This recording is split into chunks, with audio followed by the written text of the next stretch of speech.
What's up, beautiful people? So today we're still learning more about one of your presidential candidates, Vivek Ramaswamy. A lot of people, or some people, wouldn't vote for Biden or Trump. Well, here is another option. Today the video we're going to be checking out is Vivek Ramaswamy reveals strategy to defeat the administrative state. Let's get to it. I'd like to think I'm not naive. And I believe, I already see it. I mean, the immune system's response has begun. Like, I'm like an antigen, and the antibodies are already coming from the New York Times on down. Earlier this morning, the hit pieces are coming. My team was like, good job. They're finally coming after you. We were like, well, what took so long? But, it's only the beginning. Here's what I know. I know that they came for Trump. I know if you strike the swamp will strike back. But I'm not going to make it as easy for them as Trump did. Okay, I'm 37 years old. Like I said, I'm an outsider. I'm a millennial. He's very young. I've got two sons. It's a standard I want you to hold me to. Is to say, probably the last president I would say this about was Ronald Reagan.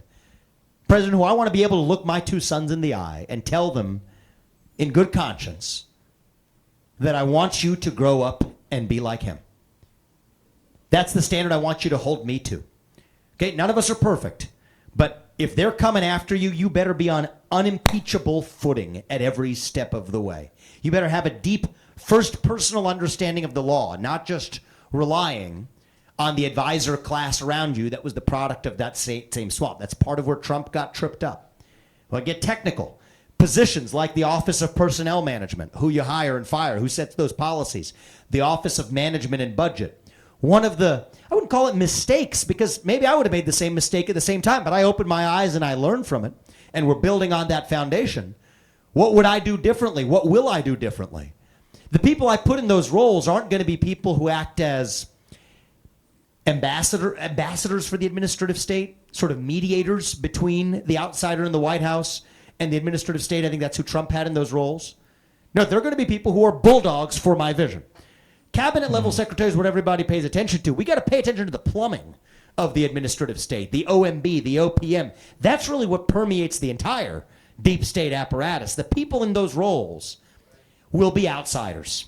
Actually, several of them will probably be the kinds of New Hampshire libertarians you guys know in those roles, not in the cabinet roles, but the people who are fundamentally skeptical of the existence of those agencies.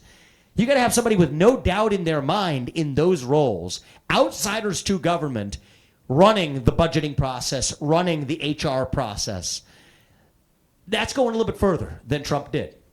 But my policy agenda, I'm not talking about just building the wall. I'm sure Trump has learned to. The military on the border. When I'm talking about the Department of Education, I'm not just going to put Betsy DeVos on top and say that she's going to reform it, because you cannot reform that beast. I said we have to shut it down. When it comes to race-based affirmative action, it was actually created by an executive order. 11246 under Lyndon Johnson required any company in the private sector that did business with the government to adopt gender and race-based quota systems. Every president since Johnson could have taken a pen and crossed it out. The one I would have had the most faith in to do it would have been Trump. I pressed his people on why they didn't do it.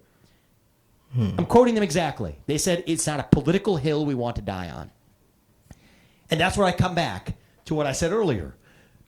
We only go so far with grievance and vengeance. When we're grounded on moral foundations, moral authority, and first principles, then nothing's going to stop me.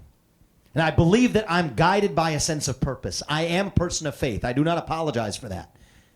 My parents instilled that in me. It's not being done by you. It is being done through you. I find that liberating. Those aren't words to me. That's a way of life. And I think that when you're guided by that sense of purpose, when you stand on values that are consistent with those that you actually want to pass on to your children, yes, they will come for me. Maybe they're going to land with a few of the punches, but I'm not going to make it easy for them. And I'm going to go as far as I can in 8 years. That's the other thing I'll say. Is we're all human beings. I won't be the same person 8 years from now that I am today. Be more jaded, cynical maybe. A few extra pounds, maybe some gray hair. I like that. I'll start using the streaks too. And you know what the truth is, and I know the guy, we're friends. I mean, Trump is not the same person today that he was 8 years ago. Oh, he's friends with Trump? That's good. And so at some point, we've got to each make our contributions, drop the mic, and move on. What did Trump do? He actually appointed some great justices onto the U.S. Supreme Court. Those justices now agree with my view on how to shut down the administrative state. We've studied them to a person. We win at 6-3. When the people in the Department of Education or the FBI sue us, and they will, great, that's a good thing, because then we take it to the Supreme Court. We codify that in judicial precedent so that whoever comes after me will not have to suffer the same thing that I suffered, just as part of what I'm not going to suffer is less than what President Trump had to suffer, because we at least know what that problem was. That's how we think on the timescales of history. It's not about me. It's not about Trump. America First does not belong to any of us. It doesn't belong to Trump. It doesn't belong to me. Right. It belongs to you. It belongs to us, the people of this country. Mm-hmm. So the question is, who in the next chapter is going to take that agenda further? I'm in this race because I will take the America First agenda further than anybody in either party in this race. I have a question though. Who in particular is the administrative state? Like, who would you, if you were to point fingers, who would you call? Is it like Biden? Is it the Democrats Party as a whole? Like, who are the people responsible? Like, who are the people messing with Trump precisely? That's what I'm asking. Because he's really using Trump as an example, you know? So who are the people doing this? Let me know. And I'll also tell you this. We will unite the country as we do it. I know that sounds ridiculous. And there's days I'll wake up and I share your antipathy towards the modern left too. But we're actually citizens of the same nation still. I don't care if you're red or blue or green or black or white or whatever. If you share the same principles, the pro-American principles, we're on the same team. Right. And the way we get to national unity is actually not through compromise. So some people think, no, I disagree with that. It is by being uncompromising about the principles of the American Revolution that set this nation into motion. We don't just start at the 50-yard line and call it a day. We start at one goal line, and we make it as deep into the other side's territory as we're going to get. We reunite the country. And in this election, it is vital that we not just win by a 50.1% margin.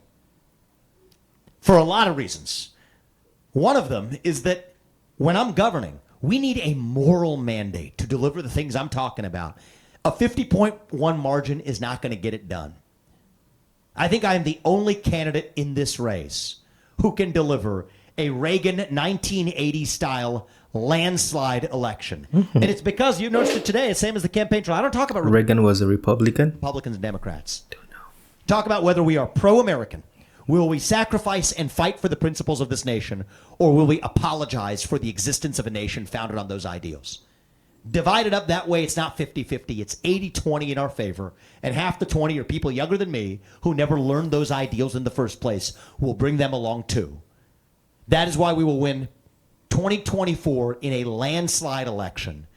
I'm an admirer of the Reagan Revolution in 1980. In our camp, we joke around. It's the Ramaswamy Revolution we're looking to lead in 2024. That's what it's going to take, I think, to make the next leap in how we take this forward as a country. I appreciate that. Thank you very much. I appreciate the honesty. Thank you. Vivek Ramaswamy. Yeah, he's a very capable guy to be the president or to be a leader of any sort. He's very capable, you know. But a lot of people in the comment section are saying he'll make a good vice president. People are saying he should follow Trump and then be the vice president, as Trump is the president. But let me know what you think about that. If that happens, I still think that's not bad. You know, that's a big force. But even leading by himself and choosing I don't think Trump is going to be the vice president for anybody, but choosing anybody as his vice president is still good for America. You know, the views he shares, I feel like those are the views a lot of people want right now, because the world in general, not just the Western countries, the world in general is going to an extreme that I don't think it's good for everybody. We need a balance, you know, and I see Vivek Ramaswamy being the other side to pull so there can be a balance. So yeah, he can definitely do that. And I feel like Trump also is a good balance, you know, a good person to pull and create a balance. But let me know what you think. You know, those are just my thoughts. I might not be correct, you know, so feel free to share yours in the comment section. Well, that was a good video. He shared his plans to defeat the administrative state. Basically, he said he's learned from Donald Trump, but he's saying he wouldn't make the mistakes that Donald Trump made that brought him to this situation. Anyways, have a very wonderful day. Peace. I made this bed on my own.